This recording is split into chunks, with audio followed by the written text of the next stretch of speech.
Hello everyone, आज हम इस वीडियो में हिंदी व्याकरण के अंतर्गत जो है रस देखेंगे। रस के अंग देखेंगे, उनके स्थायी भाव देखेंगे, जो बहुत ही ज़रूरी है। तो आप वीडियो एंड से जरूर देखना।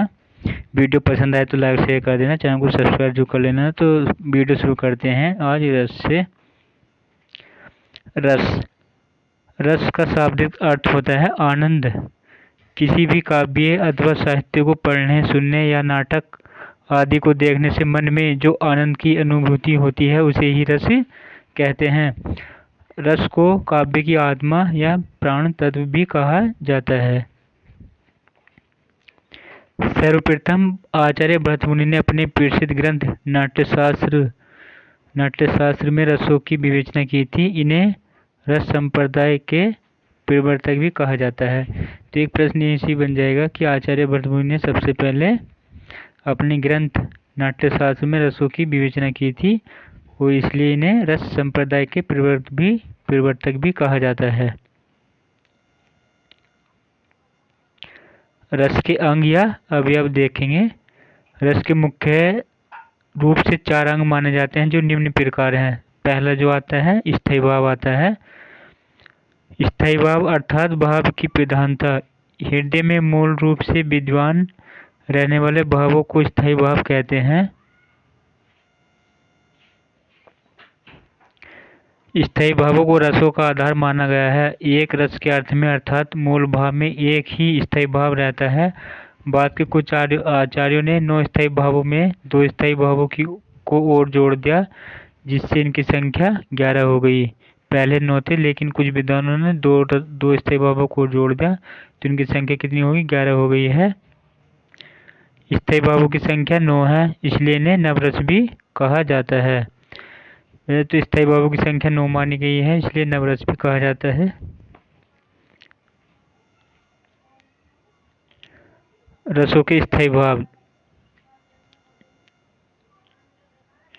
ये रस दे रखा है, इधर स्थायी भाव दे रखा है। श्रृंगार रस का स्थायी भाव क्या होता है? रति होता है। हास्य रस का स्थायी भाव क्या होता है? हास या हंसी होती है। करुण रस का स्थायी भाव जो होता है शोक या दुख होता है। वीर रस का स्थायी भाव क्या होता है? उत्साह होता है। रौद्र रस का स्थायी भाव क्या होता है? क्रोध। ये कई बार परीक्षा में पूछे गए हैं, तो ध्यानपूर्वक पढ़ना है आपको। रौद्र रस का स्थायी भाव क्या होगा? क्रोध हो जाएगा। भयानक रस का जो स्थायी भाव होता है भय हो जाएगा। विभत्स रस का स्थायी भाव जो है जुगुप्सा या घृणा होता है, कई बार परीक्षा में पूछा गया है। अद्भुत रस का जो स्थायी भाव हो जाएगा विस्मय या आश्चर्य होता है। शांत रस का स्थायी भाव जो होता है निर्वेद होता है। वात्सल्य रस का स्थायी भाव जो है वात्सल्य ही माना गया है, रति माना गया है। भक्ति रस का जो है देवरति या अनुराग होता है। अब नंबर 2 पे जो आता है हमारा विभाव आता है। स्थायी भाव हमने देख लेते हैं नंबर 1 पे। नंबर 2 पे विभाव आएगा। विभाव जो व्यक्ति, वस्तु या परिस्थिति स्थायी भावों को उद्दीपन या जागृत करती है, उन्हें विभाव कहते हैं। विभाव 2 प्रकार के होते हैं। विभाव 2 प्रकार के होते हैं। आलंबन विभाव, जिन वस्तुओं या विषयों पर आलंबित होकर सहारा पाकर स्थायी भाव उत्पन्न होते हैं, उन्हें आलंबन विभाव कहते हैं। जैसे नायक नायिका। आलंबन विभाव के भी 2 भेद होते हैं। अब उसके भी 2 भेद हो जाएंगे। कौन कौन से होते हैं? नंबर 1 में आश्रय।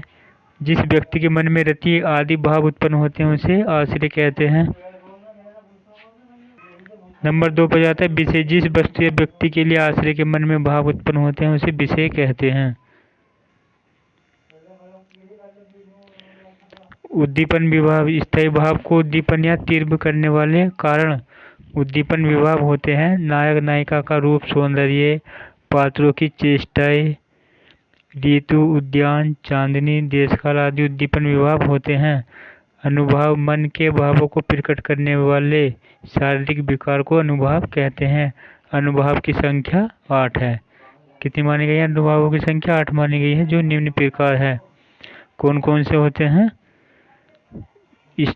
अनुभाव, एक तो स्तंभ हो गया। नंबर 2 स्वेद, रोमांच, स्वरभंग, कंप, विवरता, रंगहीनता, अश्रु, पीले संज्ञानहीनता हो जाएगा।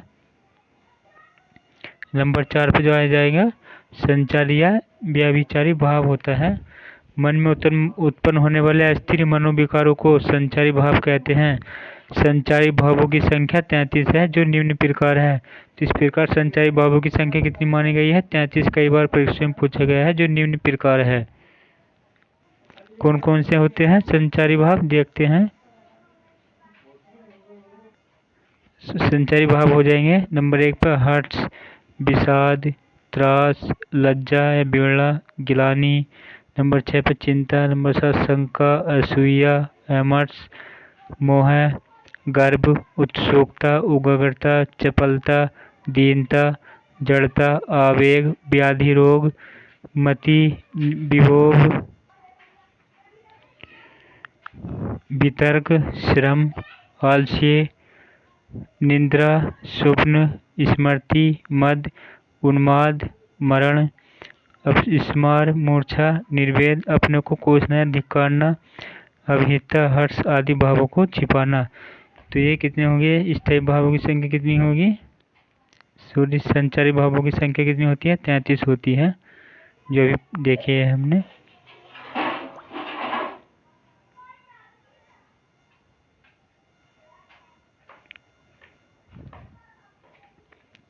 रस के प्रकार। रसों की संख्या को लेकर अनेक मतभेद रहे हैं। भद्द मुनि ने रसों की संख्या 8 मानी है। भद्द मुनि ने कितनी मानी है? रसों की संख्या 8 मानी है। पंडितराज जगन्नाथ ने रसों की संख्या 9 मानी है। कुछ विद्वानों ने रसों की संख्या 11 मानी है। प्रमुख रसों का विवरण इस प्रकार है। तो हम पहला रस पढ़ेंगे, श्रृंगार रस पढ़ेंगे। आचार्य भोजराज ने श्रृंगार को रसराज कहा है। श्रृंगार रस का आधार स्त्री पुरुष का पारस्परिक आकर्षण है, जिसे काव्यशास्त्र में रति स्थायी भाव कहते हैं। श्रृंगार रस में सुखद और दुखद दोनों प्रकार की अनुभूतियां होती हैं। श्रृंगार रस के 2 भेद होते हैं जिनका वर्णन इस प्रकार है। कौन सा? नंबर फर्स्ट पाता है संयोग श्रृंगार। जहाँ नायक नायिका के संयोग या मिलन का वर्णन होता है वहाँ संयोग श्रृंगार होता है। जैसे कहत नटत रिजत खिंचत मिलत खिलत लजियात, भरे भुवन में करत है नैनी सब बात। उपयुक्त उदाहरण में बिहारी कवि ने एक नायिका नायिका के प्रेम पूर्ण चेष्टाओं का वर्णन किया है, अतः यहाँ संयोग श्रृंगार है। नंबर 2 पाता है वियोग या विप्रलभ श्रृंगार। जहाँ वियोग की अवस्था में नायक नायिका के प्रेम का वर्णन होता है वहाँ वियोग या विप्रलभ श्रृंगार होता है। जैसे मधुबन तुम क्यों रहत करे विरह वियोग श्याम, सुंदर के ढाढ़े क्यों ना जरे। उपयुक्त उदाहरण में सूरदास जी ने कृष्ण के वियोग में राधा के मनोभाव एवं दुख का वर्णन किया है, तो यहाँ वियोग श्रृंगार है। तो आज की वीडियो हम यहीं पे एंड करते हैं। अगली वीडियो में और रस देखेंगे। तो आपको वीडियो आज की पसंद आए तो लाइक शेयर कर देना, चैनल को सब्सक्राइब जो कर लेना। Thanks for watching this video.